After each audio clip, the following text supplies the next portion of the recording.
Hey folks, so today we're going to talk about group presentation skills is the topic, and with this basically what we're talking about is different ways that people deliver their actual presentation. So there's a lot that we talk about in this class about like how putting together the presentation and decision making and problem solving and roles that people take on during that process. But during the actual presentation, there's some actual presentation skills that we wanted to go over. And again, this does come from your textbook.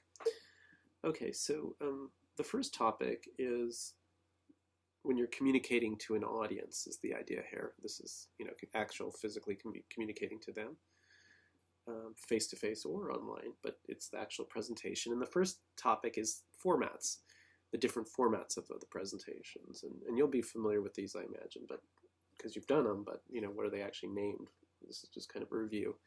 So symposium is a series of speeches,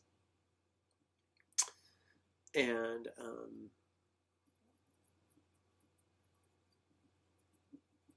the speeches are delivered one by one. Like each person talks one by one. They take turns, and the audience is usually quiet. And the informative speech is done this way in this class, for example. Just each person gets a turn, and they talk, and usually no one else talks while they're talking. And so that's the symposium format. So it's a series of sort of individual speeches. So that's one format that's pretty popular that we had done in the informative category. The initial part of that presentation, anyway. And the next one is known as the panel. This is where usually the audience is pretty quiet too, as well. They might clap occasionally, but mostly they're quiet. They don't usually talk too much. But the people on stage, the speakers, have a discussion among themselves.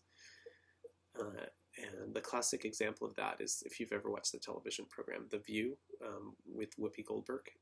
That is definitely a good example of a panel discussion where they discuss things. And so there is the interaction, whereas with the symposium, you don't see the interaction among the presenters. With the panel, you see the interaction among the presenters.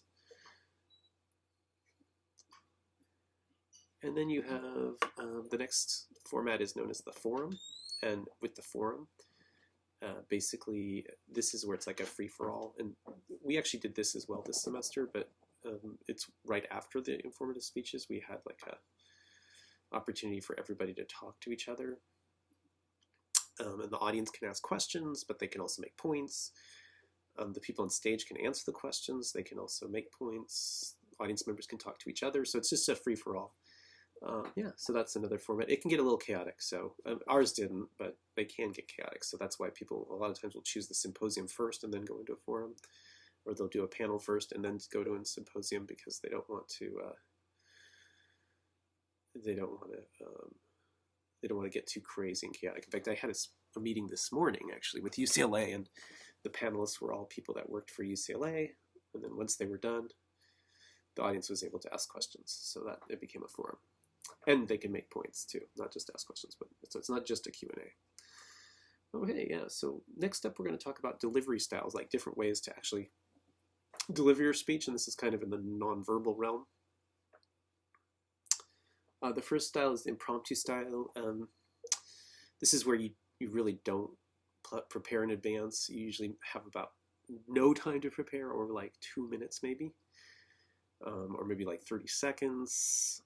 Very little time to just kind of quickly gather your thoughts together and run up there and give a speech. And it's usually done when someone asks you a question that you weren't expecting, or you have to give a speech in an emergency, like someone's out sick or something, or people forget they have a presentation or they procrastinate, would be why people do this just kind of off the top of your head.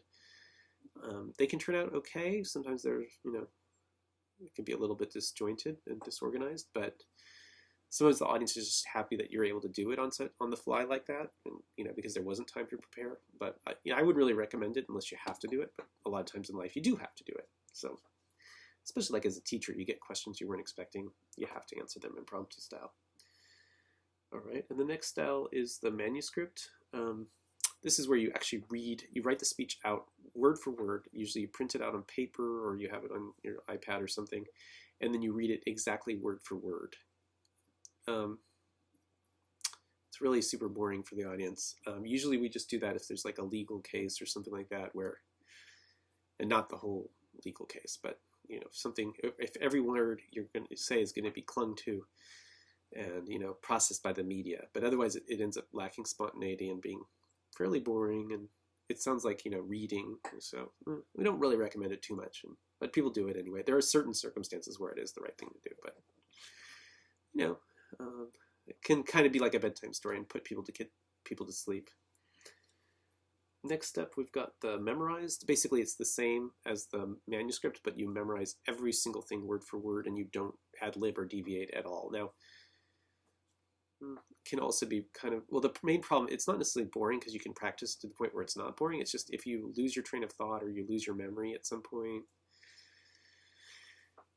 it can be, you can just kind of blank really easily. And then the other thing that can happen with this is that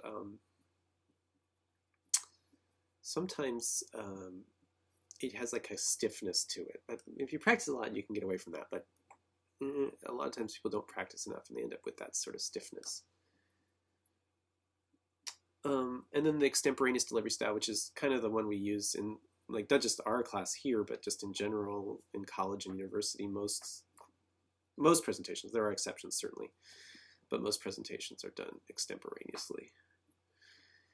With extemporaneous, basically what you're doing is you're practicing your speech many, many times. It's rehearsed.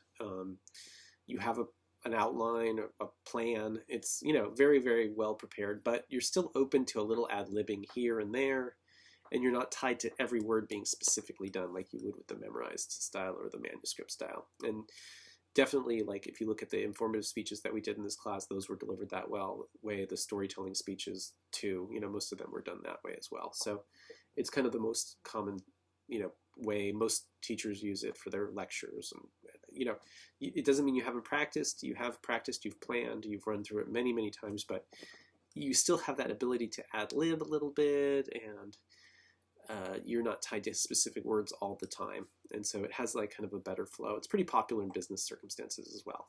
You know, ask your supervisor, but usually that's what people do in business circumstances too. So that's the extemporaneous style. And yeah, so yeah, I hope you enjoy those different styles of delivery and those different formats and whatnot. And yeah, let me know if you have any questions. Thanks so much.